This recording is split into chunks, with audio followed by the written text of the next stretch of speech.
ஆண்டவராய் இயேசு கிறிஸ்துவின் நாமத்தினாலே இந்த நாளிலே உங்களுக்கு வாழ்த்துக்களை தெரிவித்துக் கொள்கிறேன். எப்படி இருக்கீங்க? சந்தோஷமாக இருக்கீங்களா? மகிழ்ச்சியாக இருக்கீங்களா? உங்களை சந்திக்கிறதுல மிகுந்த மகிழ்ச்சி அடைகிறேன். பிறந்த நாளை திருமண நாளை கொண்டாடுகிற பிள்ளைகளை இயேசுவின் நாமத்தினால் ஆசீர்வதிக்கிறேன். இந்த நாளிலும் கூட நம்முடைய வாழ்க்கையில் எத்தனையோ காரியங்களில் உடைந்து போயிருக்கிறோம், மனம் சோர்ந்து போயிருக்கிறோம். ஆண்டவரை நோக்கி கூப்பிட்டோம், எனக்கு இன்னும் பதில் வரலையே அப்படின்னு சொல்லி கலங்கி தவித்து கொண்டு இருக்கிறோம். அந்த பிரச்சனையை பார்த்து நான் பயந்து நடுங்கி கொண்டு இருக்கிறேன். ஆண்டவரை, இந்த பிரச்சனை எப்போ தான் என்னுடைய வாழ்க்கையில் முடியும்? எப்போ என்னை துரத்திக்கிட்டு இருக்கிற இந்த காரியங்கள் வெளியேறி போகும்? ஆண்டவரை, நான் என்ன செய்வேன் ஆண்டவரே என்று சொல்லி புலம்பி தவிக்கிங்களா?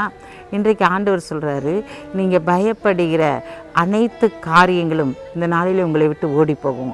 எந்த காரியங்களும் உங்களை துரத்தி கொண்டே இருக்கிறதோ அந்த துரத்தப்பட்ட காரியங்கள் அனைத்தும் ஒன்றும் இல்லாமற் போக போகிறது. வாசிக்கிறேன் கேளுங்க. உபாகமம் 7ஆம் அதிகாரம் 21ஆம் வசனம். அவர்களை பார்த்து பயப்பட வேண்டாம், உங்கள் தேவனாகிய கர்த்தர் உங்களுக்குள்ளே இருக்கிறார், அவர் வல்லமையும் பயங்கரமான தேவன். இந்த நாட்களில் அவர் வல்லமையும் பயங்கரமான தேவன். ஏன்னா அவர் உங்கள் கூட இருக்கிறாரு, உங்களுக்குள்ளே இருக்கிறார். அவர் எப்படி இருக்கிறார்? உங்களுக்குள்ளே இருக்கிறார். உங்களுக்குள்ளே தாங்க தேவன் இருக்கிறார். அவர் எப்படிப்பட்ட தேவனாக இருக்கார்? வல்லமையும் பயங்கரமான தேவன். ஏன்னா அவர் பயங்கரமான தேவராக இருக்கிறபடினால, அவர் பயங்கரமான பராக்கிரமசாலியாக இருக்கிறபடினால, இந்த நாளில் நம்முடைய வாழ்க்கையில் என்னென்ன காரியங்கள் துரத்தி கொண்டு இருக்கிறதோ, என்னென்ன காரியங்களை பார்த்து நீங்கள் பயந்து பயந்து ஓடிக்கொண்டு இருக்கீங்களோ, அத்தனை காரியங்களும் இந்த நாளிலே உங்களை விட்டு ஓடி போக போகிறது. இந்த நாட்கள் உங்கள் வியாதி உங்களை விட்டு ஓடி போக போகிறது. உங்களுடைய கடன் பிரச்சனை உங்களை விட்டு ஓடி போக போகிறது. இந்த நாளில் சமாதான குறைச்சல் உங்களை பார்த்து பயந்து ஓட போகிறது. ஏன்னா அப்படிப்பட்ட காரியத்தை செய்யும்படியாக தேவன் இந்த நாளிலே கடந்து வந்திருக்கிறார். எந்த மனிதர்கள் உங்களுக்கு விரோதமாய் பிரச்சனை பண்ணுகிறார்களோ, எந்த பிசாசின் போராட்டங்கள் நிமித்தம் நீ கலங்கி தவித்து கொண்டு இருக்கிறாயோ, உனக்கு விரோதமாய் வைக்கப்பட்ட கிரியைகள் நிமித்தம் ஒவ்வொரு நாளும் கூட நீ அலக்களிக்கப்பட்டு கொண்டு இருக்கிறாயோ, எல்லா காரியங்களும் இந்த நாளில் உங்களை விட்டு ஓடி போகிற ஒரு சூழ்நிலைகளாக அது துரத்தும்படியாக தேவன் கடந்து வந்திருக்கிறார். இந்த நாளில் பார்க்கிறோம், 7 ராஜாக்களை துரத்தி நான் விடுவேன்னு சொல்லிட்டு மோசையோடு ஆண்டவர் அங்கே பேசுகிறதை பார்க்கிறோம். ஆம் பிரியமானவர்களே, யாரெல்லாம் உங்களுக்கு விரோதமாக இருக்கிறார்களோ இந்த நாட்டில் அவர்களெல்லாம் ஓடி போகிற ஒரு சூழ்நிலை. ஏன்னா இந்த நாளில் ஒரு வழியாக வர்றவங்க நினைச்சுவாங்களாம் 7 வழியாக ஓடி போவாங்க. ஒரு வாசல் அடைப்பட்டா 7 வாசலை திறக்கிறவர் நம்முடைய தேவனாகிய கர்த்தர். அவர் பயங்கரமான தேவன். உங்கள் பிள்ளைகளை யாராச்சும் தொட்டானிக்கு நீங்கள் சும்மா இருப்பீங்களா? அதே போல் நீங்கள் ஆண்டவருடைய பிள்ளையாக இருக்கும்போது உங்களை தொடுவதற்கு அவர் யாரையும் அனுமதிப்பதே இல்லை. ஏன்னா உங்களை தொடுறவருடைய கண்மணியை தொடுகிறான் என்று சொல்லி இருக்கிறார் அல்லவா? அவர் தொட அனுமதிப்பாரா? நிச்சயமாக அனுமதிக்க மாட்டாருங்க. அவர் பலனுள்ள தேவன், அவர் பராக்கிரமசாலியான தேவன், இந்த நாளில் பயங்கரமான தேவன். ஏன்னா ஒரே ஒரு தூதனை அனுப்பி எத்தனை லட்சம் மக்கள் அவர் என்ன செஞ்சார்? அழித்து போட்டதை பார்க்குறோம். அவர் பயங்கரமான தேவனாக இருந்தபடினால தான் அக்னி சூளையில் சாத்ராக் மேசாக் ஆபேத்நேகோவை தூக்கி போடும்போது அந்த இடத்துல அவர் உலாவுகிறதை பார்க்குறோம். அந்த இடம் ஃபுல்லாக தண்ணீர் தடாகமாக ஆண்டவர் மாற்றினார்.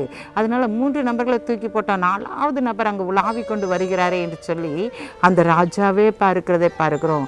ஆம் பிரியமானவர்களே, அவர் அற்புதங்களை செய்கிறதுல அவர் பயங்கரமான பராக்கிரமசாலியான தேவன். உன்னுடைய வாழ்க்கையில் என்ன அற்புதத்தை எதிர்பார்த்து காத்திருக்கிறாயோ அந்த அற்புதத்தை தேவன் செய்வார். நீங்கள் நினைக்கலாம், நான் எங்கே போனாலும் என் நிழல் என்னை பின்தொடர்ந்து வந்துக்கிட்டே தானே இருக்குது, ஒரு பிரச்சனை போனால் அடுத்த பிரச்சனை என்னை துரத்திக்கிட்டே இருக்கே, நான் என்ன செய்கிறதுன்னு தெரியலன்னு சொல்லி யோசிக்கிங்களா? இன்றைக்கு அந்த பயங்கரமான தேவன் உன்னுடைய வாழ்க்கைக்குள்ளாய் கடந்து வரப்போகிறார். அந்த பயங்கரமான தேவன் உன்னோடு கூட இருக்கிறபடியினால அந்த காரியங்கள் அனைத்தையும் தேவன் மாற்றி போடுவார். இதோ உன்னுடைய சிறையிருப்பு திருப்பப்படும் போது நீ சொப்பனம் காண்கிறவளை போல காணப்பட போகிறாய். உன்னுடைய வாழ்க்கையில் நீ வேலைக்காரின் கண்கள் எஜமானை நோக்கி இருக்குமா போல் உன்னுடைய கண்கள் ஆண்டவரே நோக்கி இருக்கிறபடியினால் அவர் பயங்கரமான பராக்கிரமசாலியாய் இந்த நாளில் உனக்காய் யுத்தம் பண்ணி, உனக்காய் வழக்காடி, உனக்காய் யாவையும் செய்து முடிப்பார். நீங்கள் பயப்படுற எந்த காரியமே சம்பவிக்காது. நீங்கள் துணிஞ்சு காரியங்களை செய்யுங்க, அவர் உங்கள் கூட இருந்து காரியத்தை நடத்தி கொடுப்பார். ஏன்னா பயங்கரமான தேவன் உங்களோடு கூட இருக்கிறாரு. அந்த தேவன் உங்களுக்காக யாவையும் செய்து முடிப்பார். கண்களை மூடி ஜெபிப்போம். அன்புள்ள ஆண்டவரே, இந்த நாளுக்காக உமக்கு நன்றி செலுத்துறையா. இந்த நாளிலும் கூட தகப்பனையும் துதிக்கிற ஸ்தோத்திரிக்கிறையா. நீர் பயங்கரமான ஆண்டவரே, பராக்கிரமசாலியான தேவன் ஆண்டவரே. இந்த நாளில் தகப்பனே, உம்முடைய பிள்ளைகளை துரத்தி கொண்டு இருக்கிற, பயமுறுத்தி கொண்டு இருக்கிற எல்லா காரியங்களும் இயேசுவின் நாமத்தில் மறைந்து போவதாக ஆண்டவரே. அப்பா, நீர் எங்களுக்குள்ளே இருக்கிறீர் ஐயா. உங்களுக்குள்ளே நான் இருக்கிறேன் என்று சொல்லியிருக்கீங்கப்பா. எத்தனை பிள்ளைகளுடைய இருதயத்துக்குள்ளாய் நீர் வாசம் பண்ணி கொண்டு இருக்கிறீரோ, அவருடைய வாழ்க்கையில் இருக்க எல்லா துரத்தி கொண்டு வியாதிகள், கடன் பிரச்சனைகள், போராட்டங்கள், கண்ணீர்கள் அனைத்தும், வேதனைகள் அனைத்தும் இயேசுவின் நாமத்தினால் இப்போதே ஓடி போவதாக என்று சொல்லி ஜெபிக்கிறோம். உங்க நாமம் மட்டும் மகிமைப்படட்டும். இயேசுவின் நாமத்தில் ஜெபிக்கிற நல்ல பிதாவே, ஆமென்.